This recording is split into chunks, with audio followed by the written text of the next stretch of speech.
নমস্কার and welcome to notebook. আমি গার্গী এবং আজকে আমরা 26, 27, 28, 29 এবং 30শে জুনের কারেন্ট অ্যাফেয়ার্স স্টার্ট করছি। আজকের ক্লাসটা হলে আমাদের জুন মাসের কারেন্ট অ্যাফেয়ার্স কমপ্লিট হয়ে যাবে। ক্লাসের পরে তোমরা এই ক্লাসের পিডিএফ তো টেলিগ্রাম চ্যানেলে পেয়েই যাবে। এছাড়াও পুরো জুন মাসের যে ওয়ান লাইনার পিডিএফ এবং উইথ স্ট্যাটিক জিকে যে পিডিএফটা তোমরা পাও প্রত্যেক মাসের, সেটাও তোমরা আজকের মধ্যে পেয়ে যাবে। ঠিক আছে? তো আরেকটা কথা বলে দিই যে আজকেই জাস্ট এটা 9টায় ক্লাস হচ্ছে, 10টার সময় কিন্তু তোমাদের 2023-এর ফেব্রুয়ারি মাসের কারেন্ট অ্যাফেয়ার্সের রিভিশনের ক্লাসটা হবে। ঠিক আছে? MCQ class. চলো ক্লাস শুরু করে দিচ্ছি। আজকের first question, who has been conferred the award by President of Egypt Mr. Abdel Fattah El-Sisi at a special ceremony held at Cairo recently? কায়রোতে একটা স্পেশাল সেরেমনি রিসেন্টলি হয়েছে এবং সেখানে ইজিপ্টের যিনি প্রেসিডেন্ট আবদাল ফাতেহ এল-সিসি দ্বারা কাকে পুরস্কৃত করা হয়েছে? তিনি হচ্ছেন, যাকে পুরস্কৃত করা হয়েছে তিনি হচ্ছেন আমাদের ভারতের প্রধানমন্ত্রী শ্রী নরেন্দ্র মোদী।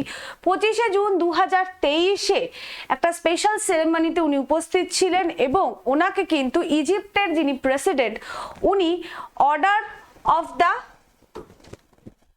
নাইল পুরস্কার, যেটা কিনা ইজিপ্টের বা মিশরের হাইয়েস্ট সিভিলিয়ান অ্যাওয়ার্ড, সেই অ্যাওয়ার্ড দ্বারা কিন্তু ওনাকে ভূষিত করা হয়েছে। কাকে? আমাদের ভারতের প্রধানমন্ত্রী শ্রী নরেন্দ্র মোদীকে। ভারতের প্রধানমন্ত্রী হচ্ছেন প্রথম ভারতীয়, মানে শ্রী নরেন্দ্র মোদী হলেন প্রথম ভারতীয় যিনি কিনা এই অ্যাওয়ার্ডটি রিসিভ করলেন, যেটা হচ্ছে ইজিপ্টের হাইয়েস্ট সিভিলিয়ান অ্যাওয়ার্ড। নেক্সট কোয়েশ্চনে চলে যাচ্ছি আমরা। Who becomes the first male footballer player to play 200 international matches recently? সকলের পরিচিত পর্তুগালের প্লেয়ার ক্রিস্টিয়ানো রোনাল্ডো, ইনি প্রথম ইন্টারন্যাশনাল পুরুষ ফুটবলার হলেন যিনি 200টা ইন্টারন্যাশনাল ম্যাচ খেললেন। ঠিক আছে? এবং রিসেন্টলি উনি পর্তুগালের হয়ে আইসল্যান্ডকে বিট করেছেন এবং সেখানে কিন্তু ইনি এনার এই 200তম ম্যাচ খেলার যে অ্যাচিভমেন্টটা সেটা অ্যাচিভ করলেন।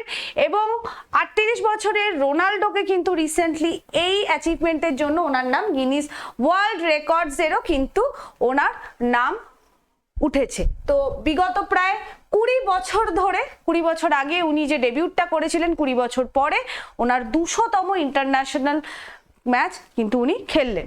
নেক্সট কোয়েশ্চনে চলে যাচ্ছি আমরা। World drug day is celebrated on which day? কোন দিন আমরা ওয়ার্ল্ড ড্রাগ ডে অবজার্ভ করে থাকি বা সেলিব্রেট করে থাকি? 26শে জুন প্রত্যেক বছর ওয়ার্ল্ড ড্রাগ ডে বলতে পারো অথবা ঘুরিয়ে আসতে পারে international day against drug abuse and illicit trafficking. এই দুটো দিন যে কোনো নামই তুমি দেখো, 26শে জুন প্রত্যেক বছর অবজার্ভ করা হয় এবং একটা world free of drug abuse বা ড্রাগস যাতে আমরা অ্যাচিভ করতে পারি ভবিষ্যতে, সেটার উদ্দেশ্যে এবং এই ড্রাগের বিষয়ে, ড্রাগ অ্যাডিকশনের বিষয়ে মানুষের মধ্যে সচেতনতা বাড়ানোর উদ্দেশ্যে কিন্তু এই দিনটার observance United Nations Office on Drugs and Crime UNODCর তরফ থেকে এই দিনটা অবজার্ভ করা হয়। 1997 সালে UNODCর এস্টাবলিশমেন্ট হয় এবং এর নাম দেওয়া হয় United Nation Office on Drugs and Crime in 2002-তে। এই যে United Nation Office on Drugs and Crimes, এর প্রধান উদ্দেশ্যই হচ্ছে it acts as the office for drug control and crime prevention by combining the United Nations International Drug Control Program and the Crime Prevention and Criminal Justice Division of the United Nations Office at Vienna. এটা মনে রাখার দরকার নেই, তোমরা শুধু মনে রেখো যে 26শে জুন এই দিনটা অবজার্ভ করা হয় এবং 2023-এ এই দিনটির থিম হচ্ছে people first, stop stigma and discrimination, strengthen prevention. ঠিক আছে, কারণ যারা ড্রাগ অ্যাবিউজ তোমরা জানো তাদের বিভিন্ন রিহ্যাবিলিটেশন সেন্টারে রাখা হয় এবং তারা যখন নর্মাল সোশ্যাল ফ্লোতে ফিরে আসে তাদের সাথে নানান দ্বিচারিতা করা হয়, সেই স্টিগমাটা যাতে মানুষের মধ্যে থেকে দূর হয় এবং তাদেরকে যাতে আমরা নর্মাল ফ্লোতে ফিরিয়ে আসতে প্রত্যেকে যাতে ইকুয়াল কোঅপারেশন করে সেই বিষয়ে সচেতনতা বাড়ানোটাও কিন্তু এই দিনটা অবজারভেন্সের একটা প্রধান উদ্দেশ্য। Next question, the foundation stone of Balidan Stamp has been laid by whom at Jammu and Kashmir recently? তাহলে রিসেন্টলি ভারতের স্বরাষ্ট্রমন্ত্রী শ্রী অমিত শাহ জম্মু অ্যান্ড কাশ্মীরে বলিদান স্তম্ভ এর ফাউন্ডেশন স্টোন করেছেন বা শিলান্যাস করেছেন 24শে জুন। জম্মু অ্যান্ড কাশ্মীরের লেফটেন্যান্ট গভর্নর মনোজ সিনহা উপস্থিত ছিলেন এবং এটা লাল চক সিটি সেন্টারে এখানে এটা কিন্তু শিলান্যাস করা হয়েছে। মেমোরিয়াল এটা একটা project under the Srinagar smart city এবং যে সমস্ত মানুষ বা যে সমস্ত শহীদ ভারতের জন্য তাদের জীবনের বলিদান দিয়েছে তাদের উদ্দেশ্যেই কিন্তু এইটা তৈরি করা হয়েছে। এইটা হচ্ছে মোটামুটি একটা এইটা হচ্ছে স্টার্টিং মানে শুরুর দিকেরটা মানে এন্ট্রি পয়েন্টটা ছবি হচ্ছে এটা, আর ওভারঅল যদি দেখা যায় এইটা হচ্ছে এন্ট্রি পয়েন্টটা, এখান থেকে ঢুকে এইটা হচ্ছে বলিদান স্তম্ভ। ঠিক আছে, চলো next, Udyami Bharat MSME day to be celebrated at Vigyan Bhawan on Delhi on which day? আমরা এমএসএমই ডেটা জাস্ট পরে আলোচনা করছি। 27শে June on the occasion of international MSME day, medium small and micro enterprise day 27শে জুন আমরা অবজার্ভ করি এবং সেই দিন মিনিস্ট্রি অফ এমএসএমইর তরফ থেকে উদ্যমী ভারত এমএসএমই ডে অবজার্ভ করা হলো 27শে জুন 2023-এ বিজ্ঞান ভবনে। Union minister of MSME Shri Narayan রানে উপস্থিত ছিলেন, এখানকার চিফ গেস্ট ছিলেন। এছাড়াও শ্রী ভানু প্রতাপ সিং বর্মা যিনি কিনা ইউনিয়ন মিনিস্টার অফ স্টেট, উনি গেস্ট অফ অনার ছিলেন এই প্রোগ্রামের। বুঝতে পারছো যে এই প্রোগ্রামে মেনলি এমএসএমই সেক্টর যেটা কিনা ভারতের একটা ভীষণ আপকামিং সেক্টর বলা যায়, বা বর্তমানে ভারতের যে জিডিপি বা ছোট ছোট বিজনেসের ক্ষেত্রে এমএসএমই সেক্টরের গুরুত্বটা তোমরা জানো কতটা, তো সেই ক্ষেত্রে যাতে আরো বেশি কন্ট্রিবিউশন বাড়ে সেই কারণে এই দিনটার অবজারভেন্স। নেক্সট কোয়েশ্চনে চলে যাচ্ছি আমরা। India's largest private rail coach factory was inaugurated in which place? তাহলে রিসেন্টলি তেলেঙ্গানার কোন্ডাকাল ভিলেজে ভারতের সর্ববৃহৎ, দেখো ভারতের বৃহৎ যখনই সুপারলেটিভ চলে আসছে কোয়েশ্চেনের ইম্পর্টেন্স বেড়ে যায়। ভারতের সর্বোচ্চ বা সর্ববৃহৎ private rail coach factory recently inaugurate করা হলো তেলেঙ্গানার কোন্ডাকাল ভিলেজে। ঠিক আছে, লার্জেস্ট প্রাইভেট রেল ফ্যাক্টরি যেটা কিনা Kondakal village in Rangareddy district near Hyderabad অবস্থিত। Chief minister K Chandrashekar Rao formally inaugurate করলেন এটা, এবং এই যে largest private rail coach factory এটা Medha servo drives private limited, যেটা কিনা একটা তেলেঙ্গানার কোম্পানি, এরাই মেনলি এটা তৈরি করছে। 2017 সালে the company signed a memorandum of understanding with the State Industrial Infrastructure Corporation to establish a private rail coach factory, এবং এর মেনলি 2017-তে এই ফ্যাক্টরিটি তৈরি করার জন্য মেমোরান্ডাম অফ আন্ডারস্ট্যান্ডিং সাইন করা হয়েছিল এবং 2020-তে এই ফ্যাক্টরি শিলান্যাস করা হয় এবং ফাইনালি 2023-এর জুন মাসে গিয়ে কিন্তু ফ্যাক্টরির উদ্বোধন করা হচ্ছে। Next, India and which country agreed to end 6 trade dispute at World Trade Organization?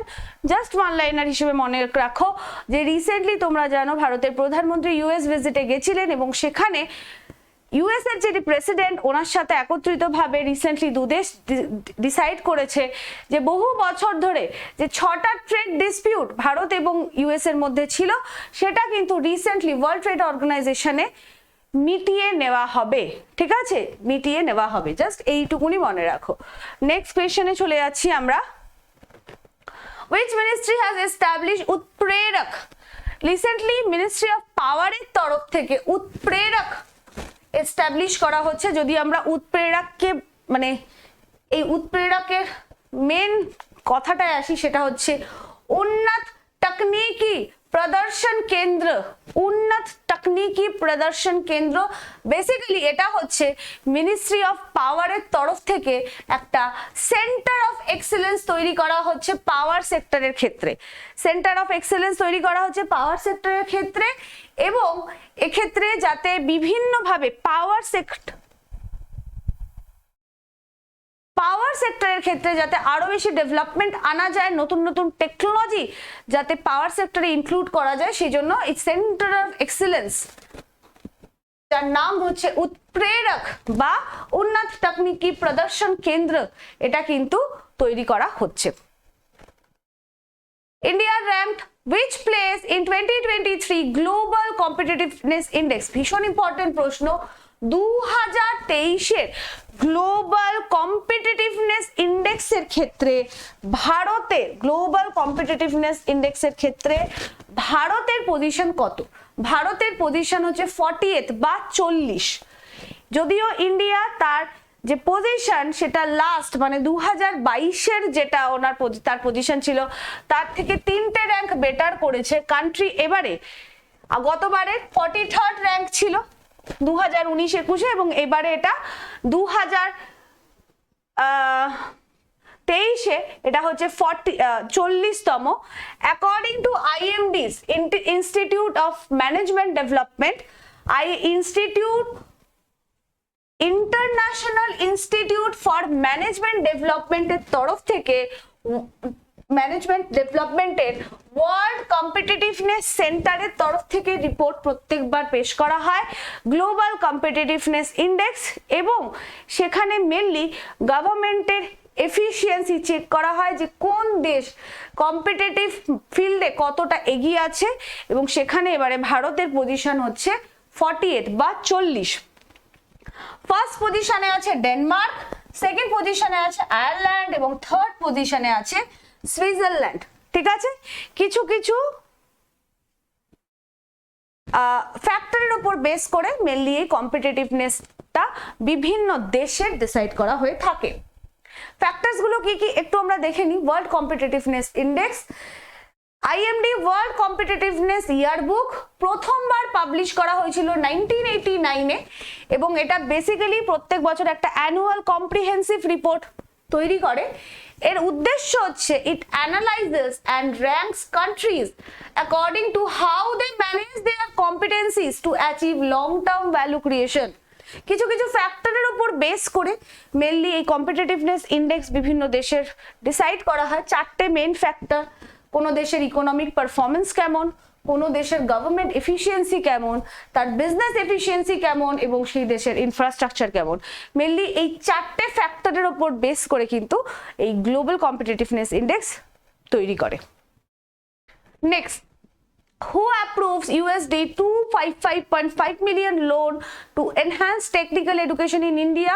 World ব্যাংকের তরফ থেকে রিসেন্টলি $255.5 মিলিয়ন লোন স্যাংশন করা হয়েছে, এবং মেনলি এটা স্যাংশন করেছে এর উদ্দেশ্য প্রধান at enhancing the quality of technical education in government run institution across India। ভারতবর্ষে গভর্নমেন্ট দ্বারা মানে ডিরেক্ট সরকার দ্বারা পরিচালিত যে সমস্ত টেকনিক্যাল এডুকেশন সেন্টারগুলো আছে, সেই সমস্ত এডুকেশনে যাতে শিক্ষার মান আরো বাড়তে পারে, কোয়ালিটি যাতে আরো বাড়তে পারে, সেই কারণে ওয়ার্ল্ড ব্যাংক ভারতবর্ষকে $255 মিলিয়ন লোন দিয়েছে। এই যে ফান্ডিংটা সেটা প্রায় সারা ভারতবর্ষে 275টা সিলেক্টেড গভর্নমেন্ট রান টেকনিক্যাল ইনস্টিটিউশনকে সাহায্য করবে আগামী 5 বছর ধরে, এবং এর মাধ্যমে প্রায় 3,50,000 স্টুডেন্ট অ্যানুয়ালি বেনিফিটেড হবে। ঠিক আছে, এই লোনের মাধ্যমে। Next, who has been appointed Director of the United Nations Office for Outer Space Affairs? আচ্ছা, এটা ছবিটা দিতে ভুলে গেছি গো, সরি, এটা ছবি ছিল। যে recently who has been appointed director of the United Nations Office for Outer space Affairs. United নেশনের একটা অফিস আছে আউটার স্পেস অ্যাফেয়ার্স কে কন্ট্রোল করার জন্য। এটা একটু দেখে নি, এইখানটা একটু দেখো, আমি হাইলাইট করতে ভুলে গেছি। United Nations Office for Outer space affairs, এটা UNOOSA বলছে। এটা মেনলি ইউনাইটেড নেশনের একটা অর্গান বলতে পারো বা উইং বলতে পারো, যার প্রধান উদ্দেশ্য it is responsible for promoting international cooperation in the peaceful uses of outer space. Outer স্পেসে বিভিন্ন যে কাজগুলো হয় সেখানে ইন্টারন্যাশনালি কতটা কোঅপারেশন করে কাজগুলো করা যাবে সেই বিষয়ে ইউনাইটেড নেশনের উইং। এটা ইউনাইটেড এর অফিস অফ ভিয়েনাতে অবস্থিত এবং এর যে সেক্রেটারিয়েট সেটা মেনলি এর যে ডিফারেন্ট যে সিদ্ধান্তগুলো সেটা নিয়ে থাকে। এবং রিসেন্টলি এই United Nations Office for Outer space affairs এর ডাইরেক্টর হিসেবে অ্যাপয়েন্টেড হলেন আরতি হোল্লা মাইনি। এটা ইন্ডিয়ান অরিজিন একজন স্যাটেলাইট ইন্ডাস্ট্রি এক্সপার্ট এবং ওনাকে রিসেন্টলি এই অফিসের ডাইরেক্টর হিসেবে অ্যাপয়েন্ট করা হয়েছে। এর আগেও উনি she was appointed to the post by the United Nation। ওনাকে ইউনাইটেড নেশনের যিনি সেক্রেটারি জেনারেল তিনি ডিরেক্টলি অ্যাপয়েন্ট করেছেন। এনার রুট ইন্ডিয়ান অরিজিন, পাঞ্জাবে এনার রুট এবং প্রায় 25 বছরের প্রফেশনাল এক্সপিরিয়েন্স আছে ওনার এই ফিল্ডে। এছাড়াও she is a member of the advisory board of the Satellite Industry Association of India। তাহলে ভারতীয় বংশোদ্ভূত আরতি হোল্লা মাইনিকে কিন্তু recently United Nations Office for Outer Space অ্যাফেয়ারের ডাইরেক্টর হিসেবে অ্যাপয়েন্ট করা হলো। নেক্সট কোয়েশ্চনে চলে যাচ্ছি আমরা। Which country has now become the country with the second largest road network after United States? Highway network মানে ইউনাইটেড স্টেটস এর পরে সারা বিশ্বে কোন দেশে সব হাইওয়ের নিরিখে সেকেন্ড পজিশনে আছে? তো রিসেন্টলি আমাদের transport and highway minister Shri Nitin Gadkari 27শে জুন ক্লেম করেছে যে যা রোড নেটওয়ার্ক, ভারতে যে রোড নেটওয়ার্ক সেটা প্রায় 59% ইনক্রিজ করেছে লাস্ট 9 বছরে এবং বর্তমানে সারা বিশ্বের মধ্যে যদি হাইওয়ে নেটওয়ার্ক দেখা যায় তাহলে ইউএস এর পরে সেকেন্ড পজিশনে আছে ইন্ডিয়া। ভারতবর্ষে দেখা যাচ্ছে যে উনি বলেছেন যে কারেন্টলি কান্ট্রির যে রোড নেটওয়ার্ক সেটা 1,35,240 কিলোমিটার, যেটা কিনা 2013-14তে ছিল 91,287 কিলোমিটার, সেটা বেড়ে লাস্ট 9 বছরে 1,45,240 কিলোমিটার হয়েছে। নেক্সট কোয়েশ্চনে চলে যাচ্ছি আমরা। এই জন্য MSME ডে আমরা কোন দিন সেলিব্রেট করে থাকি এইটা নিয়ে একটু কথা বলে নি। ইউনাইটেড নেশন ডিক্লেয়ার করেছিল যে 27শে as per United Nation declaration 27শে জুন আমরা MSME ডে অবজার্ভ করে থাকি। মিডিয়াম স্মল মাইক্রো স্মল এবং মিডিয়াম এন্টারপ্রাইজেস ডে প্রথমবার 2017তে এটা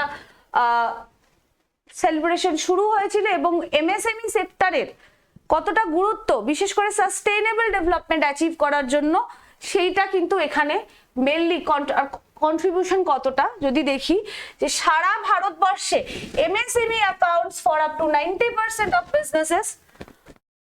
সারা বিশ্বে, আমি ভারতবর্ষ বলে দিয়েছিলাম, সারা বিশ্বে 60 to 70% of jobs worldwide, সারা বিশ্বে 60 থেকে 70% জব চাকরি MSME সেক্টরে হয় এবং half of global GDP United নেশনের ডেটা অনুযায়ী সারা বিশ্বের যে টোটাল জিডিপি তার হাফ MSME সেক্টর থেকে আছে। সারা বিশ্বে যতজন মানুষ কাজ করে তার 60 থেকে 70% MSME সেক্টরে কাজ করে এবং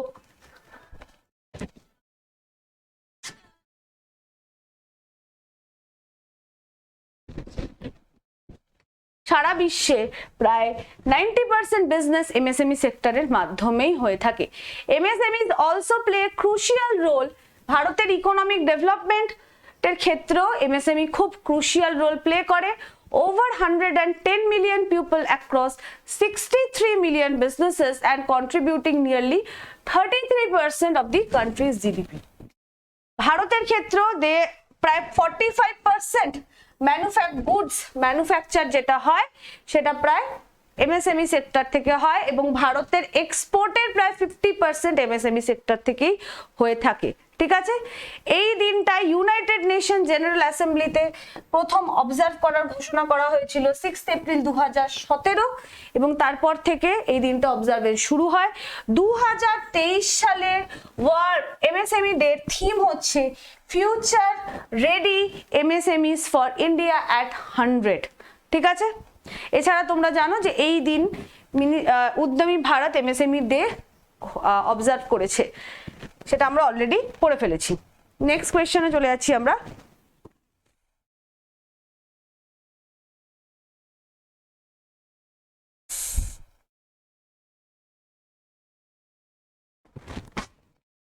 national statistics day celebrated on which day? এটা একটা ভীষণ ইম্পর্টেন্ট প্রশ্ন। প্রত্যেক বছর 29শে জুন ন্যাশনাল স্ট্যাটিস্টিক্স ডে পালন করা হয়ে থাকে এবং জানো প্রশান্ত চন্দ্র মহলনবিশ, যিনি কিনা স্ট্যাটিস্টিক্স এবং ইকোনমিক ফিল্ডে একজন এবং ভারতের প্ল্যানিং এর ক্ষেত্রে একজন যুগান্তকারী নাম, ওনাকে ফাদার অফ ইন্ডিয়ান স্ট্যাটিস্টিক্সও বলা হয়ে থাকে। প্রথমবারের জন্য এই দিনটা ঘোষণা হয়েছিল জুন 29, 2007 এবং তখন থেকেই কিন্তু দিনটার অবজারভেন্স হয়। প্রফেসর মহলানবিশ যিনি ছিলেন, জানো তোমরা সকলেই জানো, প্ল্যানিং কমিশন গঠনের ক্ষেত্রে উনি একজন পার্ট ছিলেন। এছাড়াও ইন্ডিয়ান স্ট্যাটিস্টিক্যাল ইনস্টিটিউট, যেটা কিনা 1931 সালে প্রতিষ্ঠিত হয়েছিল, সেটাও কিন্তু ইনস্ট্রুমেন্টাল পার্ট উনি পালন করেছিলেন। সেক্ষেত্রে 2023 সালে ন্যাশনাল স্ট্যাটিস্টিক্স ডে যে থিম, সেটা হচ্ছে একটু বড় থিম, মনে রাখার দরকার নেই, একটু খেয়াল রেখো। Alignment of state indicator framework with national indicator framework for monitoring sustainable development goals. Next কোয়েশ্চনে চলে যাচ্ছি, 15 নম্বর প্রশ্ন। First hydrogen train in India is expected to run from which place by 2024? 2024 এর মধ্যে ভারতের প্রথম হাইড্রোজেন ট্রেন কোথা থেকে শুরু হওয়ার কথা? জিন্দ, হরিয়ানা জিন্দ থেকে শুরু হওয়ার কথা। খুব তাড়াতাড়ি এই হরিয়ানার জিন্দ ডিস্ট্রিক্ট থেকে ভারতের প্রথম হাইড্রোজেন চালিত ট্রেন চালু হবে। ভারতের প্রথম, নেশনের প্রথম হাইড্রোজেন চালিত এবং ট্রেন, এবং মনে করা হচ্ছে ডিসেম্বর 2023 এর মধ্যে কিন্তু এর কাজ শুরু হয়ে যাবে। এবং নর্দার্ন রেলওয়ে যা প্ল্যান করেছে যে ভারতের প্রথম এরকম হাইড্রোজেন ফুয়েল পাওয়ার ট্রেন, যেটা কিনা চলবে হরিয়ানা জিন্দ অ্যান্ড সোনিপতের মধ্যে, এটা 2024 এর মধ্যে কিন্তু এর চলাচল শুরু হয়ে যাবে। ঠিক আছে, চলো নেক্সট কোয়েশ্চনে চলে যাচ্ছি আমরা। India ranked at which place on energy transition index recently? Energy transition ইন্ডেক্সের ক্ষেত্রে রিসেন্টলি ভারতের পজিশন কত? 67 বা 67। ওয়ার্ল্ড ইকোনমিক ফোরাম 28শে জুন 2023-এ ভারতকে 67তম পজিশনে গ্লোবালি র্যাঙ্ক করেছে এনার্জি ট্রানজিশন ইন্ডেক্সে এবং মনে করা হচ্ছে it is the only major economy with energy transition momentum accelerating across all dimension. ঠিক আছে, টোটাল 120টা কান্ট্রিকে র্যাঙ্ক করা হয়েছে এবং তার মধ্যে ভারতের পজিশন তো বললামই 67। টপে যে দেশটি আছে সেটা হচ্ছে সুইডেন। ঠিক আছে, এনার্জি ট্রানজিশন মানে একটু বুঝিয়ে দিচ্ছি, মানে আমরা নর্মালি থার্মাল পাওয়ার ইউজ করে থাকি, কিন্তু সেখান থেকে এনার্জিটাকে ট্রানজিট করে বিভিন্ন অন্যান্য যে অল্টারনেটিভ সোর্স অফ এনার্জি সেগুলোকে ইউজ করার ক্ষেত্রে কোন দেশ কতটা এগিয়ে, সেইটাই মেনলি এই র্যাঙ্কিং এ দেখানো হয়েছে এবং সেখানে ভারতবর্ষের স্থান হচ্ছে 67তম। ভারতবর্ষের সাথে সাথে Singapore is the only other major economy showing true momentum by advancing sustainable energy security and equity in a balanced way. ঠিক আছে, নেক্সট কোয়েশ্চনে চলে যাচ্ছি আমরা। 20 নম্বরে হয়ে গেল। 17 নম্বর প্রশ্নে চলে আসলাম আমরা। World asteroid day is celebrating on which day? Asteroid গ্রহাণুপুঞ্জ আমরা বাংলায় যেটাকে বলে থাকি। What are asteroid? প্রথমে এই কোয়েশ্চনটা দেখি। Asteroids are small rocky objects that orbit the sun. বিভিন্ন আমাদের যে সোলার সিস্টেম সেখানে যেমন পৃথিবী বা অন্যান্য গ্রহরা যেমন সূর্যকে কেন্দ্র করে প্রদক্ষিণ করছে বিভিন্ন তাদের পথে, সেরকমই অ্যাস্ট্রয়েড যাকে আমরা গ্রহাণুপুঞ্জ বলি, এরাও কিন্তু ঠিক প্ল্যানেটদের মতো বা গ্রহদের মতোই সূর্যকে কেন্দ্র করে প্রদক্ষিণ করছে। ওয়ার্ল্ড অ্যাস্ট্রয়েড ডে প্রত্যেক বছর 30শে জুন অবজার্ভ করা হয় এবং এই দিন 1908 সালে একটি ঘটনা ঘটেছিল অ্যাস্ট্রয়েডের ক্ষেত্রে। টাঙ্গুস্কা ইভেন্ট বা টুঙ্গুস্কা ইভেন্ট যাই বলো, 1908-এ হয়েছিল এটা, যেখানে কিনা একটা মেটিওর এয়ার বাস্ট ডেসিমেটেড প্রায় 2000 স্কোয়ার কিলোমিটার, প্রায় 5 লাখ একর জমি, যেখানে কিনা পাইনের ফরেস্ট ছিল, জঙ্গল ছিল রাশিয়ার সাইবেরিয়া এরিয়াতে, সেখানে প্রায় 2000 কিলোমিটার অঞ্চলকে কিন্তু ধ্বংস করেছিল। এবং এটা অ্যাস্ট্রয়েডের ক্ষেত্রে সবচেয়ে ভয়ঙ্কর একটা ইম্প্যাক্টের ঘটনা এবং এই কারণে 30শে জুন এই দিনটাকেই কিন্তু ওয়ার্ল্ড অ্যাস্ট্রয়েড ডে হিসেবে অবজার্ভ করা হয়। অবজার্ভ করার প্রধান উদ্দেশ্য যে এই অ্যাস্ট্রয়েডের দ্বারা যে মানুষ ক্ষতিগ্রস্ত হতে পারে এই বিষয়ে মানুষের সচেতনতা বাড়ানোই প্রধান উদ্দেশ্য। ঠিক আছে, next question, Which team won historic Dubai Women's Kabaddi final recently? তো এটা আমরা অনেকবার আলোচনা করেছি যে যেমন ভাবে প্রো কাবাডি লিগ হয়, যেটা মেনলি পুরুষদের কাবাডির ক্ষেত্রে একটা লিগ, সেরকমই মহিলাদের ক্ষেত্রে শুরু হয়েছিল ওমেন্স কাবাডি লিগ ফাইনাল, যেটা দুবাইতে অনুষ্ঠিত হয়েছিল এবং সেখানে ফাইনাল ম্যাচে কলকাতার টিম কিন্তু জিতেছে। কলকাতার টিম, যেটার নাম হচ্ছে উমা কলকাতা, তারা কিন্তু পাঞ্জাব প্যান্থার্সদের হারিয়ে প্রথম ওমেন্স কাবাডি লিগ যেটা অনুষ্ঠিত হয়েছিল দুবাইতে সেটা জিতেছে। তো টোটাল প্রাইজ মানি এরা পেয়েছে 1 কোটি টাকার প্রাইজ মানি টোটাল পেয়েছে কলকাতার টিম। এবং 12 দিনের এই টুর্নামেন্ট, টোটাল 8টা টিম পার্টিসিপেট করেছিল। কারা কারা তোমরা 8টা টিম যারা কিনা 8টা রাজ্যকে রিপ্রেজেন্ট করে ভারতের, তোমরা জানো সকলে, তাও বলে দিচ্ছি। Delhi Dynamites, Gujarat Angels, Great Marathas, Haryana Hustlers, Punjab Panthers, Rajasthan Riders, Uma Kolkata এবং বেঙ্গালুরু হকস। এবং এখানে যেটা বললাম, উমা কলকাতা পাঞ্জাব প্যান্থার্সকে হারিয়ে প্রথম লিগ কিন্তু জিতে নিয়েছিল। এবং আজকে শেষ প্রশ্ন, who removed India's name from its annual report on the impact of conflict on children recently? তাহলে এটা একটা good news for India. United Nations যে সমস্ত দেশে বাচ্চারা, যে সমস্ত দেশের বিভিন্ন পরিস্থিতি বাচ্চাদের এফেক্ট করে, সেরকম একটা লিস্ট ইউনাইটেড নেশনস তৈরি করে এবং রিসেন্টলি ইন্ডিয়াকে এই লিস্ট থেকে বাইরে রাখা হয়েছে। ইন্ডিয়া তাদের যে মানে মেনলি ইন্ডিয়াকে আগে বলি যে কেন ইন্ডিয়ার নাম ইনক্লুড হয়েছিল। মেনলি ইন্ডিয়ার নাম 2010 থেকে এই লিস্টে আছে।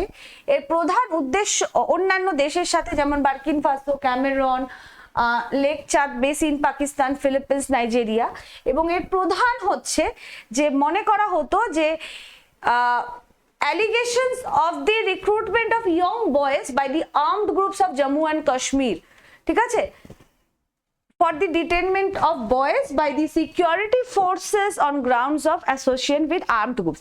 কারণ মেনলি ইন্ডিয়ার নামে লিস্টে ইনক্লুড হওয়ার উদ্দেশ্য কারণ ছিল যে মনে করা হতো যে জম্মু অ্যান্ড কাশ্মীরে বিভিন্ন কম বয়সী কিশোরদের বলতে পারি বা বাচ্চাদেরকে, তাদেরকে বিভিন্ন আর্মড গ্রুপসে জম্মু অ্যান্ড কাশ্মীরে অ্যাড করা হয়। কিন্তু রিসেন্টলি ইন্ডিয়ার যে মেজর তাদের বাচ্চাদেরকে প্রোটেক্ট করার জন্য সে সমস্ত দেখে এই লিস্ট থেকে ইন্ডিয়ার নাম কিন্তু বাদ রাখা হয়েছে। তো আজকের প্রশ্ন আমার তো এখানেই শেষ। তোমাদের জন্য প্রশ্ন, what was the theme of international day of yoga 2023? Comment সেকশনে কমেন্ট করে জানিও, যেহেতু এটা রেকর্ডেড ক্লাস, তোমাদের কাছ থেকে লাইভ আমি আনসার নিতে পারছি না। So thank you to everyone. Class আমি আজকে এখানেই শেষ করছি। আগামীকাল থেকে আমরা জুলাই মাসের কারেন্ট অ্যাফেয়ার্স স্টার্ট করব। চেষ্টা করছি লাইভ নেওয়ার, লাইভ যদি না হয়, যেহেতু আমাকে 2 থেকে 3 দিনের ক্লাস একসাথে নিতে হচ্ছে, যতদিন আমি পার হচ্ছি দেখছি আমি কি করা যায়।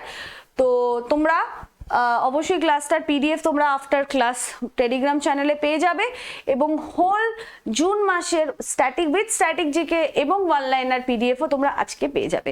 So thank you to everyone for attending the class. এর জাস্ট কিছুক্ষণ পরেই 10টার সময় আমরা 2023 ফেব্রুয়ারি মাসের কারেন্ট অ্যাফেয়ার্স রিভাইজ করবো। Thank you.